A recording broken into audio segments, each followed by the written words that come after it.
आज अदालत ने इमरान खान के हक में किस नौयत का बड़ा फैसला सुनाया। फिर क्या अवाओं का रुख बदल रहा है या बदल चुका है। फैज़ाबाद धरना केस नवाज शरीफ साहब के लिए कितनी बड़ी और आखिरी उम्मीद है। काजी फायज ईसा अब क्या करेंगे, वो किसको रिलीफ देंगे और किसके साथ टकराएंगे। आज की गोरखधंधा में इन नुकात के ऊपर आपसे बात करेंगे। अस्सलाम वालेकुम, आप देख रहे हैं गोरखधंधा। अबरार कुरैशी आपसे मुखातिब हूँ। थोड़ा सा हम इमरान रियाज खान को भी डिस्कस करेंगे। उनकी रिहाई हो चुकी है, घर पहुँच चुके हैं, सबसे मिले हैं, दाढ़ी बड़ी है, बाल सफ़ेद हो चुके। इमरान रियाज खान ने 3,336 घंटे 2,01,60 मिनट 1,20,09,600 सेकंड्स ये गुजारे वहाँ पे, और इमरान रियाज खान और उनकी फैमिली ने इस तकलीफ़ को अबूर किया और इन मुश्किलात का सामना किया और फिर उसका मुकाबला किया।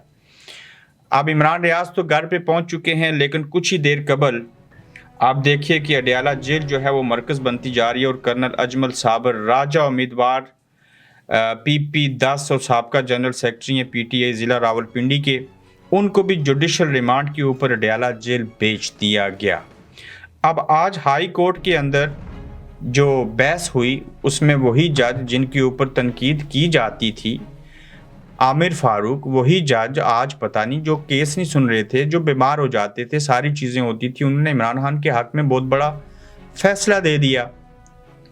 आखिर ये फैसले क्यों हो रहे हैं और हवाओं का रुख कैसे बदल रहा है, इस सिलसिले में आपको कुछ अंदर की कहानियाँ बताएंगे। ताहम chief justice high court Aamir Farooq, जो आगे से कई बार बदतमीज़ी भी करते थे, अच्छे जज होंगे या हुए होंगे या हैं, वो कभी केस नहीं सुनते थे, कभी दिल करता था तो सुन लेते थे, और कभी ज़मानतें मनसूख कर देते थे, और उनके हुक्म के बावजूद इमरान खान को के जो वकील थे उनके साथ उनकी मुलाकात नहीं होने दे रहे थे। मगर आज उन्होंने कहा जी, जो इमरान खान के वकील पेश हुए और वो जो केस था अटक जेल से इमरान खान को अडयाला जेल में मुंतकिल करने का, उसके ऊपर उन्होंने ये फैसला दिया है कि इमरान खान को अब तक क्यों अडयाला जेल मुंतकिल नहीं किया गया।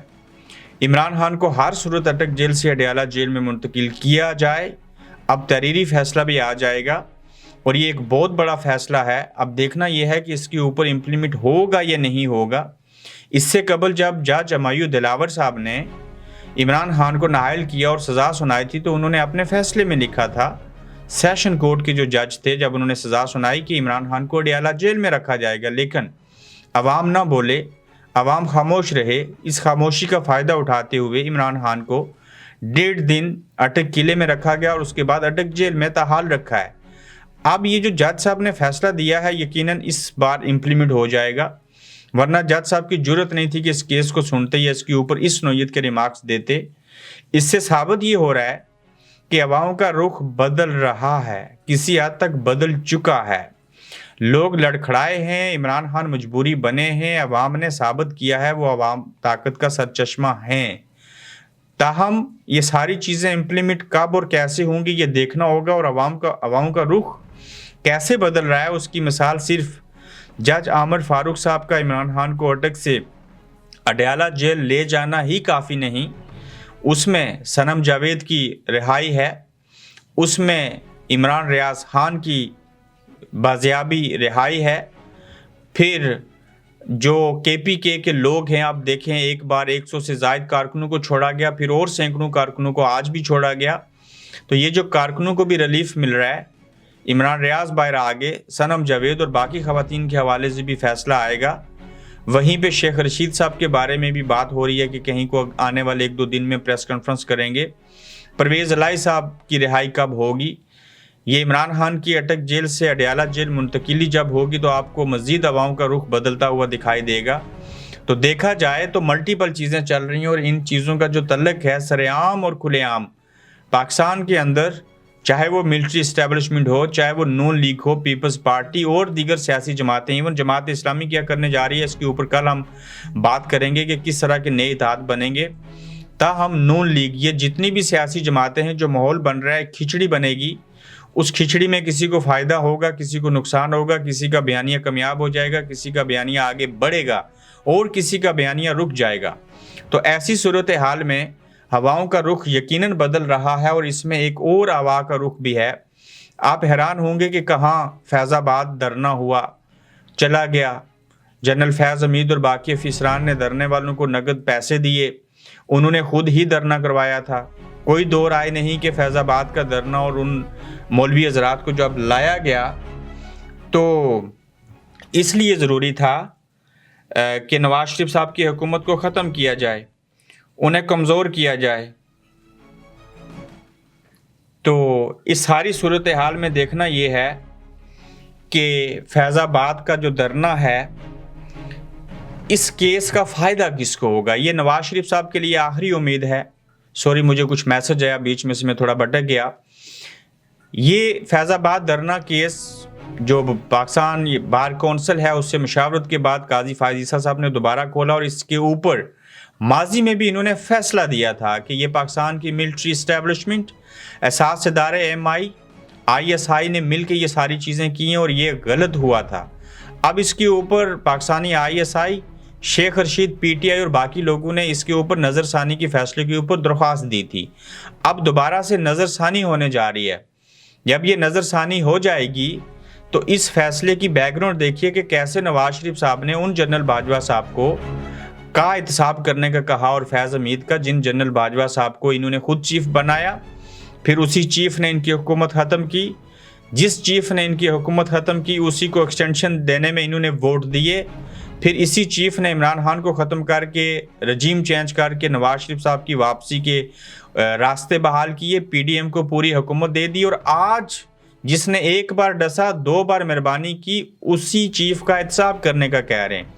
जब लंदन से बैठ के मियाँ नवाज शरीफ साहब इन दोनों का एहतसाब करने का कहते हैं तो फिर उसके बाद मशावरत होती है बार कौंसिल के वकला से चीफ जस्टिस की, और चीफ जस्टिस फैज़ाबाद धरने का केस खोलते हैं जिसका बराह रास्त तल्लुक जो है वो जनरल बाजवा और फैज़ हमीद साहब के साथ है। तो ये बात इस बात की गामाजी है कि नून लीग को नया बयानिया मिलेगा और 28 सितंबर को होने वाली समात जो है फैज़ाबाद धरने की, ये नून लीग के लिए डू एंड डाई की पोजीशन है, बड़ी और आखिरी उम्मीद है। अब यकीनन फैज़ाबाद धरने का जो पहले फैसला आया था, जिनके ऊपर ये तोहमत लगी थी, जिस इदारे के ऊपर और जिस इंटेलिजेंस एजेंसी के हवाले से सो मोटो लेते हुए काजी फ़ायज़ ईसा ने खिलाफ फैसला दिया था, दोबारा नज़रसानी होगी तो उस नज़रसानी की अपील में भी फिर से यही फैसला आएगा कि नवाज शरीफ साहब की हुकूमत फैज़ाबाद धरना करवा के उन्हें मौलवियों से सरेआम स्टेज के ऊपर जूते मरवा कर ये सारी चीज़ें करके, जिस धरने को पैसे दे के फैज़ हमीद ने ख़त्म करवाया था, जनरल बाजवा और फैज़ हमीद ने नवाज शरीफ की हुकूमत को ख़त्म किया। सादा लफ्ज़ों में पाक फ़ौज ने ख़त्म किया, मिलिट्री इस्टेब्लिशमेंट ने नवाज शरीफ की हुकूमत का खात्मा किया था। तो अगर ये फैसला आ गया तो ऐसी सूरत हाल में नून लीग को नवाज शरीफ साहब को यानी कि एक बयानिया मिल जाएगा और एंटी इस्टेब्लिशमेंट बयानिया मिलेगा। अब ये एंटी इस्टेब्लिशमेंट बयानिया अगर नवाज शरीफ भी लेके आ जाएंगे, पीपल्स पार्टी पहले से लेवल प्लेइंग फील्ड मांग रही है, मौलाना साहब भी नाचाकियों पे उतरे हैं, इमरान खान शुरू दिन से एंटी इस्टेब्लिशमेंट बयानिया लेके बैठे हैं, इस बार पीक के ऊपर हैं। तो जब ये सारे इस्टेब्लिशमेंट के खिलाफ हो जाएंगे, चीफ जस्टिस भी किसी की नहीं मानेंगे, वो सिर्फ हक और सच की बात करेंगे, सही फैसले देंगे, तो ऐसे में इस्टेब्लिशमेंट क्या करेगी? उनके पास तो जमात इस्लामी बचेगी, थोड़े से मौलाना फजल रहमान बचेंगे, इस्तेकाम पाकिस्तान पार्टी बचेगी, फिर परवेज खटक साहब का भी कोई भरोसा नहीं है, वो भी बचेंगे या नहीं बचेंगे, पाक सरजमीन पार्टी और MQM और बाप पार्टी। तो ऐसी सूरत हाल में पाकिस्तान के अंदर एक नया मास खुलेगा जिसमें मुल्क की तीनों बड़ी सियासी जमातें का भी इम्कान है कि वो एंटी इस्टेब्लिशमेंट के बयानिए के ऊपर सामने आ जाएंगी। तो ऐसी सूरत हाल में काजी फ़ायज़ ईसा साहब जो फैज़ाबाद धरना केस नज़रसानी की अपील या उसको दोबारा सुन रहे हैं और सुनेंगे और केस के ऊपर फैसला देंगे, तो इससे इस्टेब्लिशमेंट की चीखें निकलेंगी और नून लीग को बयानिया मिलेगा।